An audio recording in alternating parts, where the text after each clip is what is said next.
Assalamualaikum warahmatullahi wabarakatuh. Selamat pagi dan Om Swastiastu. Yang terhormat Bapak Putu Arya Eka Dharma Putra, SPD MPD GR, dan teman-teman sekalian. Puji dan syukur kita panjatkan atas kehadirat Tuhan Yang Maha Esa, karena berkat rahmat dan ridho-Nya lah kita dapat hadir di dalam ruangan ini dalam keadaan sehat walafiat tanpa halangan suatu apapun. Sebelum kita masuk ke materi, izinkanlah saya untuk memperkenalkan anggota kelompok kami terlebih dahulu. Dengan saya sendiri, Siti Muslimah Putri Sakinah selaku moderator yang akan memandu jalannya presentasi pada hari ini, dan anggota kelompok kami. Baik, perkenalkan nama saya Bella Puspita sebagai pemateri pertama. Baik, perkenalkan nama saya Dimas Ciptawira sebagai pemateri kedua. Perkenalkan nama saya Andika Dwi Saputra sebagai pemateri ketiga. Baik, pada kesempatan kali ini, kelompok kami akan mempresentasikan materi tentang menggambar diagram pencar menggunakan aplikasi statistika. Baik, agar presentasi hari ini berjalan lancar, saya mohon kepada teman-teman semua untuk memperhatikan pemaparan materi yang akan dipaparkan oleh pemateri dari kelompok kami. Jika ada pertanyaan, kami akan buka sesi tanya jawab setelah pemaparan materi selesai. Baik, tanpa memperpanjang waktu, di sini saya persilakan saja kepada pemateri untuk menyampaikan presentasinya. Baik, di sini saya akan menjelaskan apa dulu itu diagram pancar. Diagram pancar dapat digunakan untuk menunjukkan hubungan antara dua variabel yang digambarkan dalam bentuk titik-titik pada bidang koordinat kartesius. Variabel pertama adalah independen atau yang disebut bebas, yang digambarkan pada sumbu X. Variabel independen adalah variabel yang memengaruhi atau merupakan variabel dependen terikat yang menggambarkan pada sumbu X. Berdasarkan diagram pancar, terdapat tren hubungan linear yakni makin besar nilai X, maka makin besar pula nilai Y. Jika titik-titik pada diagram pancar mendekati garis X dan Y, semakin kuat. Ada 3 macam korelasi dalam diagram pancar. Yang pertama, korelasi positif antara dua variabel independen, yang X meningkat, nilai variabel dependen Y juga meningkat. Yang kedua, korelasi negatif. Jika nilai variabel independen X meningkat, nilai variabel dependen Y menurun. Yang ketiga,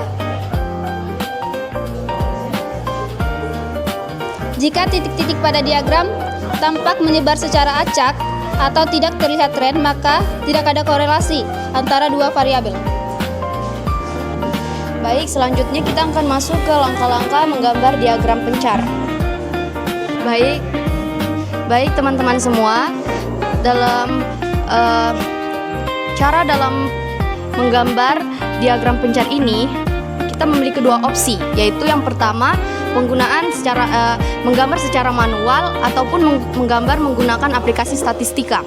Menggambar secara manual yaitu kita menggambar dengan menggunakan pulpen dan menyiapkan kertas streaming itu kertas kotak-kotak, dan tidak lupa menggunakan penggaris.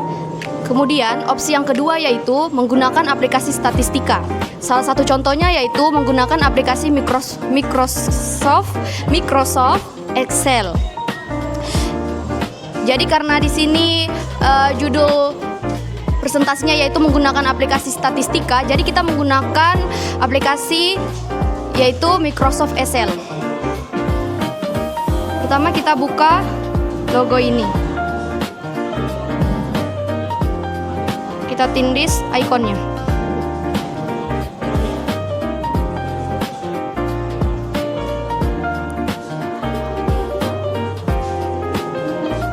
Kita gunakan lembaran baru, lembaran kosong.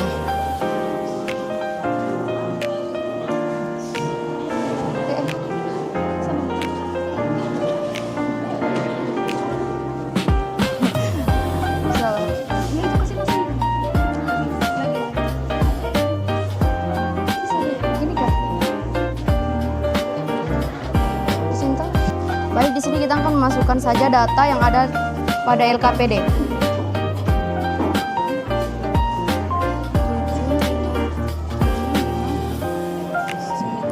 Baik teman-teman, di sini sudah ada data-data pada dalam tabel. Kemudian kita akan menambahkan titik pada angka-angka tersebut sesuai dalam LKPD. Caranya yaitu, pertama, kita blok terlebih dahulu angka-angkanya. Sabar.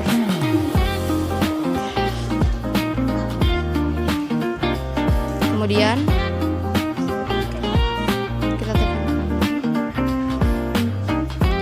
kita pilih format cell.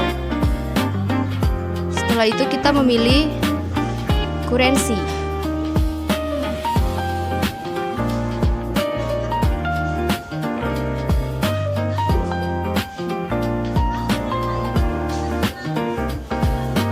Karena kita tidak membuat angka desimal, maka di sini kita tulis 0.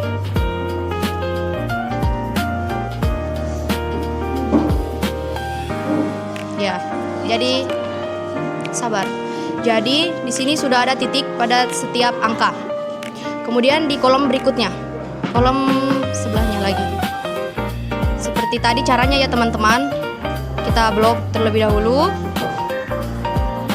Kemudian kita pilih format cell. Kemudian pilih currency.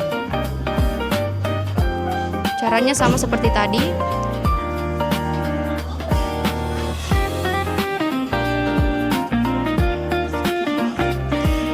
Ya, jadi pada setiap kolom sudah memiliki titik pada masing-masing angkanya.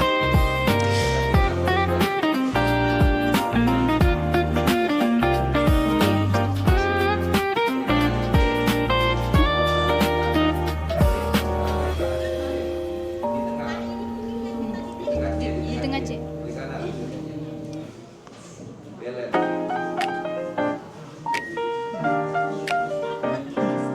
Jadi, karena di sini yang ditanyakan adalah diagram pancar, maka kita akan membuat diagram pancar menggunakan data-data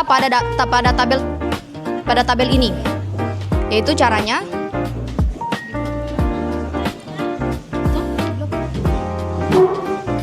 dengan ini kepadatan penduduk. Kita blok tabelnya. Sabar, tunggu ya.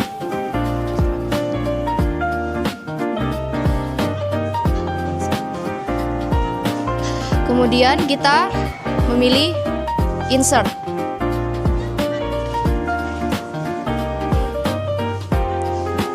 Di sini ada logo bertuliskan chart. Ini kita chart.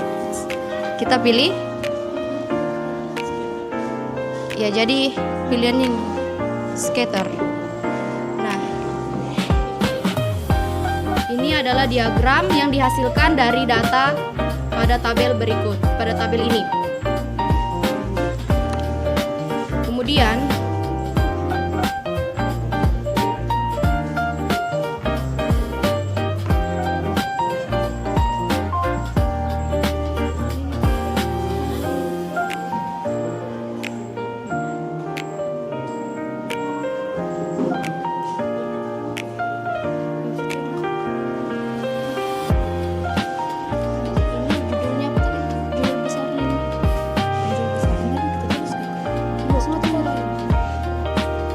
kemudian kita memberikan judul pada sumbu X, yaitu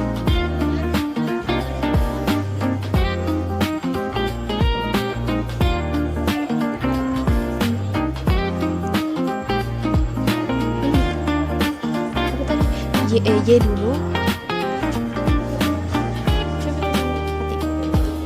Baik, karena berhubung waktu sudah habis, di sini kita akan melanjutkan lagi presentasi kami di hari berikutnya. Terima kasih atas perhatian teman-teman semua. Saya tutup dengan ucapan wabillahi taufiq wal hidayah. Wassalamualaikum warahmatullahi wabarakatuh.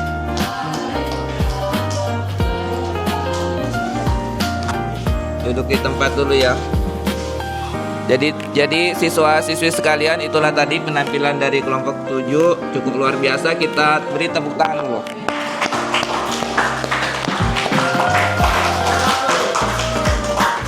Ya, ternyata kelompok 7 dalam menjelaskan bagaimana cara membuat diagram pencar menggunakan Microsoft Excel, mereka sudah familiar ya, sudah sangat menguasai ya. Seperti yang kalian lihat tadi kan, dari awal sampai jadi itu kan, Itu berarti kan mereka sudah tahu cara bikinnya ya. Hanya saja karena tadi faktor waktu jadinya tidak bisa mereka selesaikan, tapi nanti bisa dilanjutkan di pertemuan berikutnya. Untuk saran-sarannya nanti di pertemuan terakhir saja ya, karena ini kan penampilannya belum selesai toh. Jadi itu saja mungkin yang bisa saya sampaikan, dan saya ucapkan terima kasih. Baik, mohon perhatiannya. Assalamualaikum warahmatullahi wabarakatuh.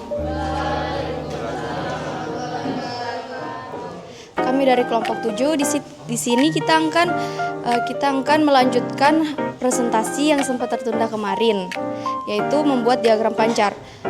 Tanpa memperpanjang waktu, langsung saja kita melanjutkan pembuatan diagram pencarnya.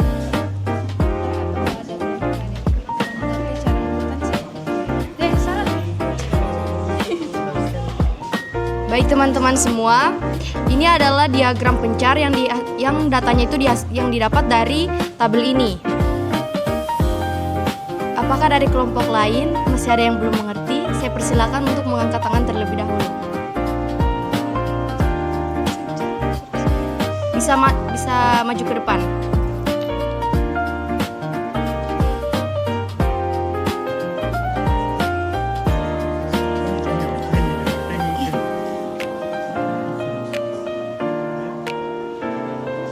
Baik teman-teman semua, apakah penjelasan materinya sudah jelas?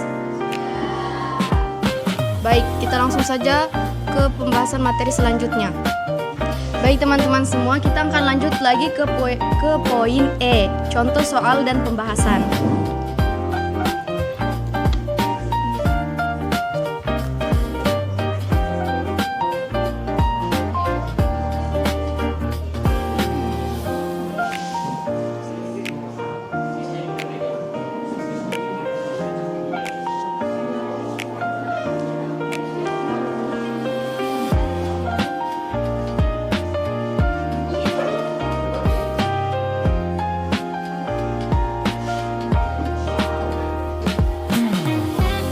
Teman-teman semua, kenapa nama dalam tabelnya itu cuma sumbu X dan sumbu Y?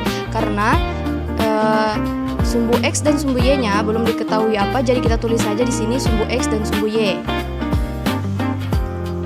Selanjutnya kita akan membuat diagram pencarnya yang dihasilkan dari data dalam tabel ini.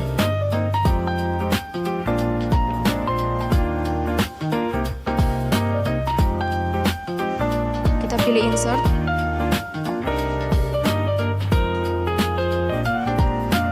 kemudian charts.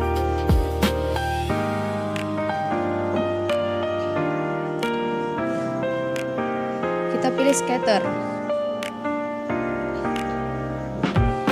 Nah, di sini sudah muncul untuk diagram pancarnya. Kemudian kita akan memasukkan sumbu X dan sumbu Y-nya. Kita pilih ini, chart elements.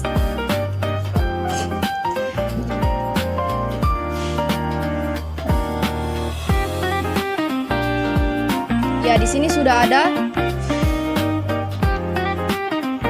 nama untuk sumbu X dan sumbu Y-nya. Kita tinggal menggantinya menjadi sumbu X dan sumbu Y. Di sini kita ganti menjadi sumbu X. Sumbu Y. Coba sudah.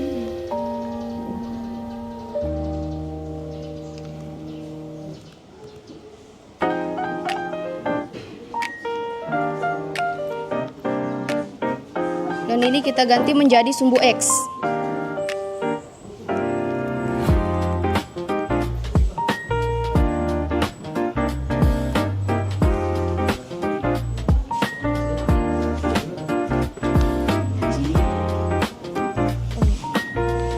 Kemudian kita akan membuat judul besarnya.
Nah, ini kita sudah memasukkan judul besarnya, diagram pencar hubungan antara X dan Y.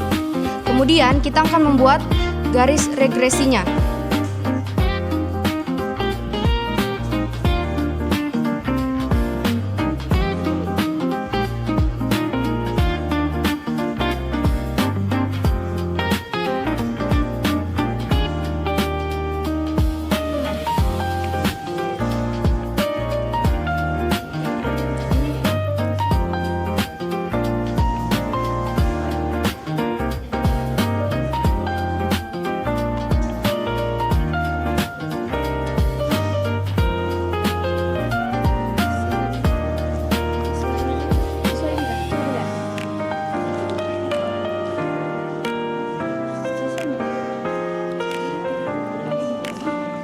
Baik teman-teman semua, inilah diagram pencar yang datanya itu dihasilkan dari dalam tabel ini. Untuk kelompok yang belum mengerti, saya persilahkan untuk bertanya. Baik teman-teman semua, karena sudah tidak ada yang ingin bertanya, sesi tanya jawab saya cukupkan. Kemudian kita akan masuk ke pembacaan refleksi untuk presentasi kami. Baik, di sini saya akan membacakan beberapa refleksi dari kami. Apa manfaat diagram pancar dalam statistika? Diagram pancar bermanfaat untuk mengetahui hubungan antara dua variabel melalui penyebaran titik-titik data. Dengan diagram pancar, kita dapat melihat apakah hubungan kedua variabel bersifat positif, negatif, atau tidak memiliki hubungan. Diagram pancar juga membantu mempermudah analisis data dan menarik kesimpulan dari hasil pengamatan. Yang kedua, apa kesulitan yang kami alami saat membuat diagram pancar? Kesulitan yang dialami saat membuat diagram pancar yaitu menentukan skala pada sumbu X dan Y agar data dapat ditampilkan dengan jelas. Selain itu, diperlukan ketelitian saat memasukkan data dan mencetak titik-titik pada grafik supaya tidak terjadi kesalahan yang dapat memengaruhi hasil analisis.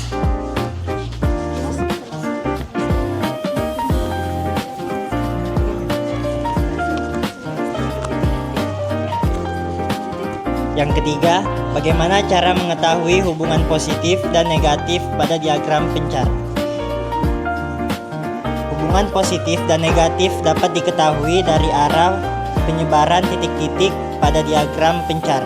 Jika titik-titik bergerak naik dari kiri ke kanan, maka hubungan kedua variabel bersifat positif. Artinya, jika satu variabel meningkat, maka hubungan kedua variabel bersifat positif.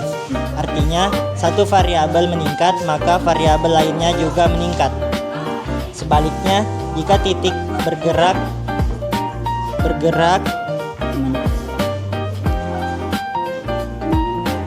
dari kiri ke kanan, maka hubungan bersifat negatif. Artinya, jika satu variabel meningkat, maka variabel lainnya menurun.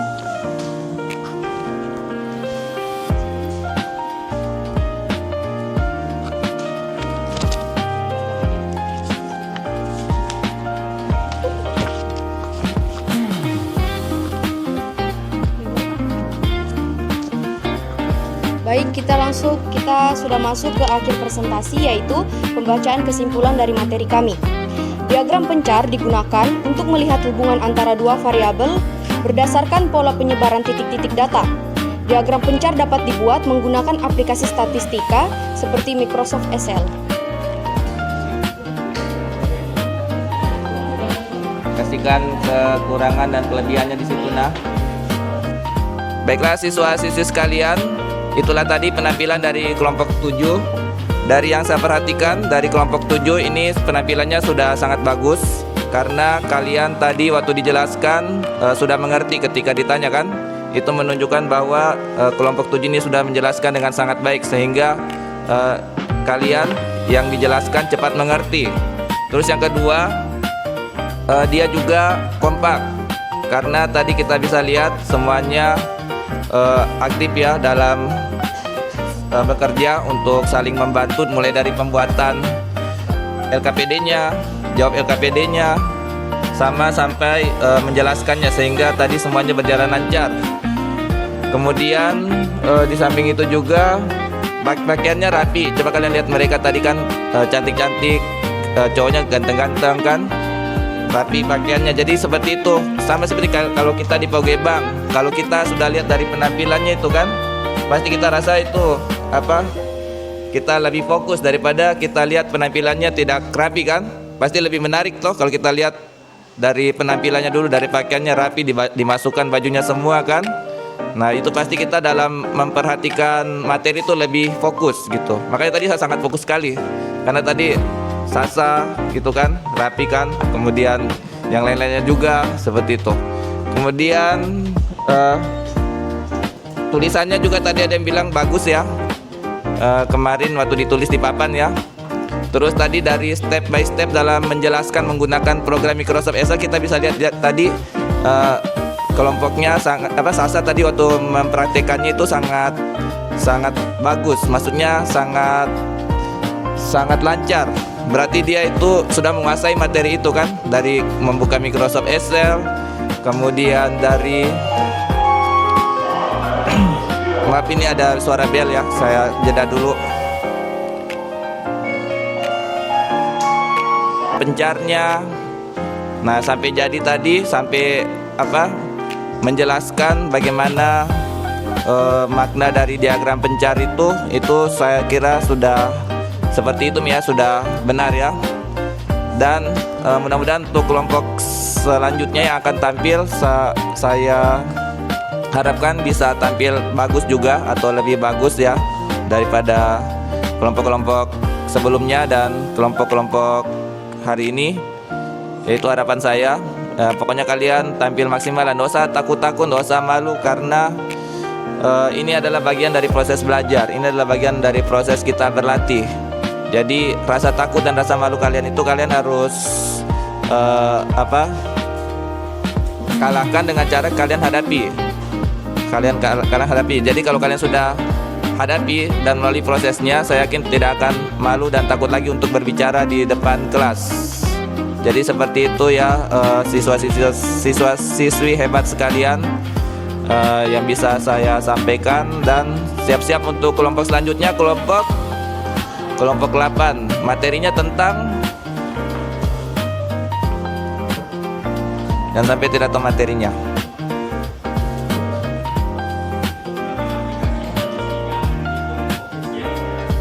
Jadi judulnya menggunakan aplikasi statistika untuk menghitung koefisien korelasi. Pakai aplikasi apa? Ya, menggunakan aplikasi Microsoft Excel juga ya. Jadi silakan kalian pelajari itu. Kalau tidak tahu nanti ketemu saya ajarkan. Sama seperti kelompoknya Sasa, sebelumnya mereka cari saya ajarkan, akhirnya mereka bisa seperti saat ini. Iya. Oke, itu saja mungkin yang bisa saya sampaikan. Kurang lebihnya mohon dimaafkan. Dan sebelum saya tutup, saya mau sebutkan nilainya. Dapat berapa coba? Dapat berapa tadi nilainya? Nilainya adalah 84,125 ya. Oke, kita beri tepuk tangan buat kelompok 7. Oke, siswa-siswi sekalian, demikian untuk kegiatan belajar kita hari ini. Waktunya sudah habis kah? Ya, karena waktunya sudah habis, saya tutup dengan ucapan Om Santi Santi Om. Assalamualaikum warahmatullahi wabarakatuh. Salam Nam Budaya, salam kebajikan.